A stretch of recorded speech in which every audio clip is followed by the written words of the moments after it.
Good day, folks. My name is Paul Rencken. I'm from FEDSAS, the Corporate and Business Development Manager. And today I'm speaking to Jonathan du Plessis from Resolute Education. Then welcome to this interview and give us a bit of an idea of your association with the FEDSAS Centre of Technology.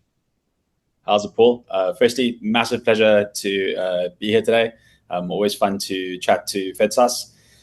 We first became aware of you guys when we were just dipping our toes into the education and edtech space through a friend and colleague of ours, Rian, who we actually met through, funnily enough, D6 of all people, and quickly became acclimatized to the incredible work that you guys do, from guidance and advice to your SGBs and to your larger schooling communities. And we knew that it was going to be a partnership that we were going to build on moving forward. So fast forward a couple of years later, specifically with the Center for Technology, Resolute is one of the primary sponsors and partners for the Center of Technology. And the entire aim of the Center for Technology is specifically to support and advise schools in how to navigate and adopt effective technologies, or just have a good comprehension of the space, which resonates with what Resolute's trying to achieve.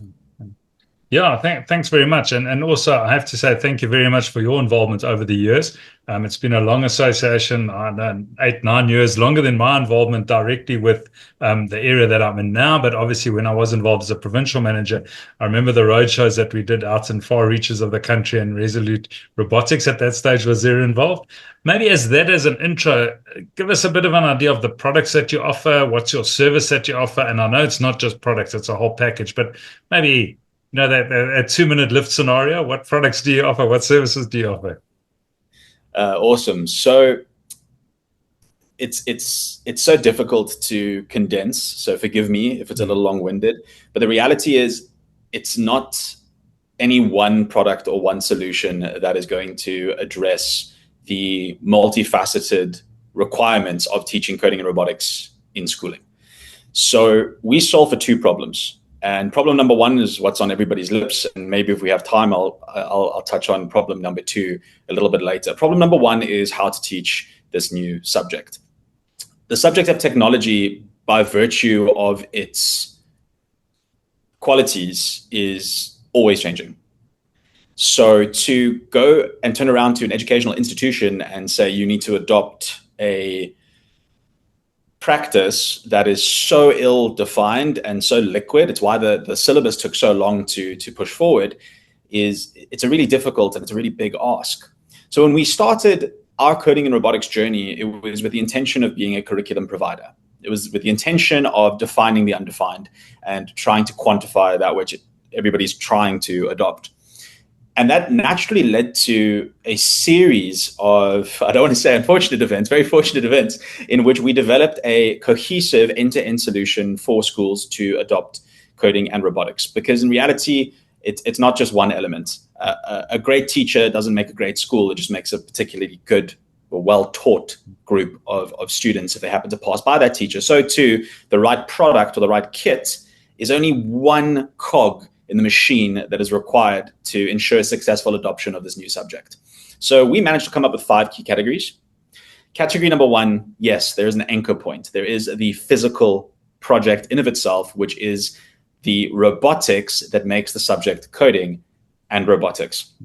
Now, this is important in its own sense, and I'm sure we'll touch on the syllabus in a little bit, which doesn't mandate hardware, but encourages it. There is an institute of, I think it's teaching laboratory somewhere in Maine in the US, and they came up with a pyramid of knowledge retention that I absolutely love. In essence, what happens is as you go through your models of interpretation of information, sight, sound, touch, the percentage increase of information retained increases. So a good example is this lecture. If you're listening to me talk right now, you're going to retain on average 5% of what I say. Now, if you are reading a transcript of what was said today, that's probably going to go shoot up to 10%. But here's the interesting bit. It compounds. Yeah. So I'm sure you've heard with all these hackers that if you listen and read, you're going to have 15% retention. almost at the top of this pyramid, but not quite, because the top of the pyramid is teaching. If you have to learn something to then deliver a lecture, you're going to remember a lot more than listening to this YouTube video. But 75% retention, there or thereabouts, is doing, which is the hardware, which is why we have the product. The next part of what we offer is, of course, the curriculum. You can have the pieces to build a sailboat, but if you have no idea what the instructions are, it's going to fall flat. The curriculum that we have is from grade R right the way through to matric, available core to grade 9, and then we have some FET modules and tertiary modules. And that is lesson plans, ATPs, assessments, and exams. There's a disconnect between some schools, I'm not going to say all schools, between management and staff body. And sometimes the decision to adopt a new curriculum can be made in the November of that year, and in January, the teachers have to implement. So it's good that they have a manual, but it's also good that they have point 3, which is training. Technology can smell fear. It's not hard coded into it, but for some reason it knows. Before we hopped on this call, we were talking about the sound. I couldn't get my sound to work. I work in tech. So the training to me is imperative. You can have a excited student. You can have a engaged parent body. If a teacher does not feel comfortable delivering any content, it will not be delivered, at least in the optimal sense that you want it to be, which is level 3. Level 4, modern problems require modern solutions. We have built an incredible learning management system that is full of thousands of hours of English and Afrikaans content recorded to help deliver the initial lessons, actually all the lessons, for our schools, so that they don't have to rely on the training and the literature alone. They have actual footage of our engineers and our educators working through the materials with them. And that's videos for teachers specifically, like lesson prep or in reflection of lessons and covering key basic tips, and videos for the students so that the students can go through self-paced learning. There's continuous progressions built in, and it really is the backbone of everything that we do, does collect back into that LL learning management system. Then there's the 5th point, and something I mentioned earlier is that technology is ever changing. So if we set the present only exists in the past. As soon as you say it, it's gone. So how do we then deliver coding and robotics to schools with the confidence that it will continue to stay relevant?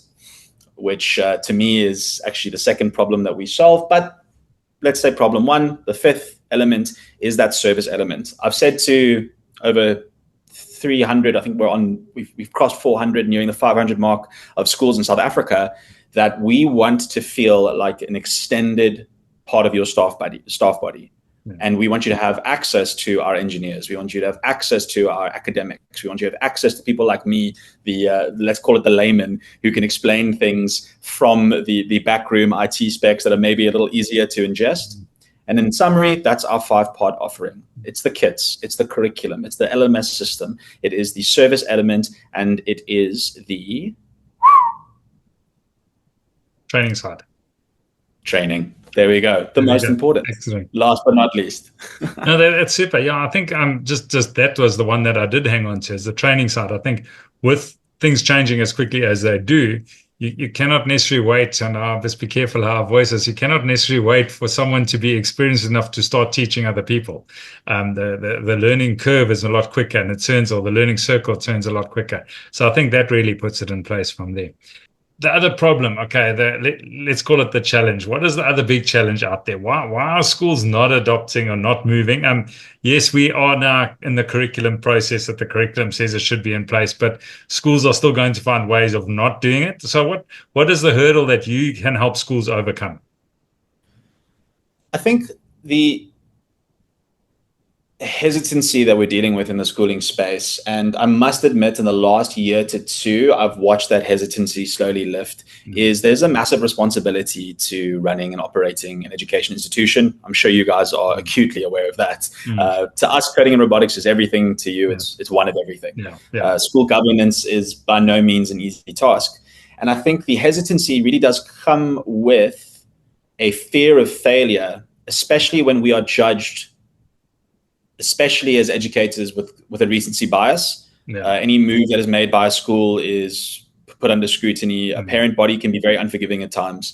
So the fear is to make the wrong decision and invest specifically. That the money that pays for these kinds of solutions comes directly from parents, and parents have a right to say, we want this spent responsibly. Of course they do.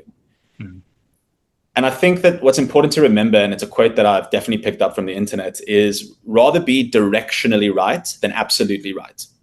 Because I lean on my educators who vouch for the solutions that they have gone with, mine and others. There are some incredible edtech companies out there, and they are willing to fail forward. They're willing to try. They're willing to just, if you take that decision, you have you establish data, and with that data, you can make more informed decisions. If you've tried a solution, I think what's important is to make sure that you have buy-in from your parent body and from your governing body to say, we are going to figure this out together. And one of the saving graces that I actually had chatted with Ashrik Don from the Western Cape in a podcast, maybe we can link it in the description, is he spoke about, even at a government level, they're not expecting everybody to get it right overnight. Even after mandating syllabus, even after pushing pilot programs. So if we're all in this together and we're all saying we're going to figure out how to swim, but it starts with actually getting in the shallow end and wearing those water wings, it should relieve a lot of schools to then be honest about coding and robotics and say, guys, we're going to figure out ensuring that our learners have skills that will suit the future career landscape. So if I sum up a little bit, and besides those 5 factors that we spoke about earlier, the other big thing is to get over that fear hurdle, or that unknown hurdle, that hurdle of, well, what happens if this doesn't work?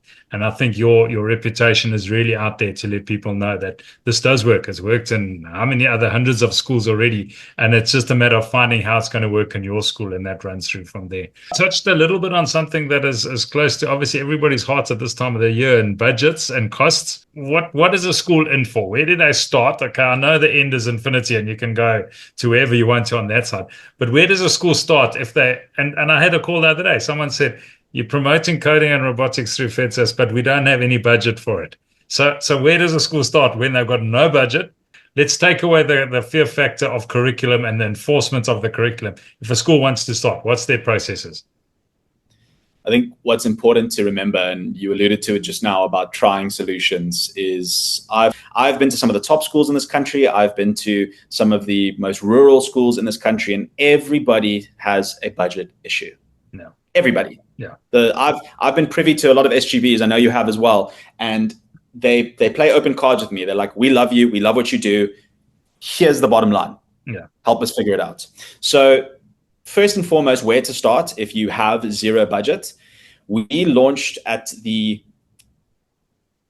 start of, or when the CAPS syllabus was officially released, we launched a free to use program, and it's still free to use. It's called Code the Nation. It's available via our website, Resolute Education. And on that free portal is free paper-based resources, some training materials, some basic introductions to free softwares that are available online to get the school that has zero budget this year, because again, I argue cost versus value, to at least put their feet in the water and start to understand what's available to them. From there, we have programs from as little as 1,000 Rand a month, maybe 900 Rand a month, when you spread your costing across, right the way north of that. It really depends on the school, the infrastructure, and what we're trying to achieve with the implementation. I'll get a kick in the teeth for saying it, but I've actually turned down implementations at schools that try to achieve too much with too little, because I knew that the project would fail. And Resolute, above all else, aims to be a long-term solution and a long-term sustainable partner with a school.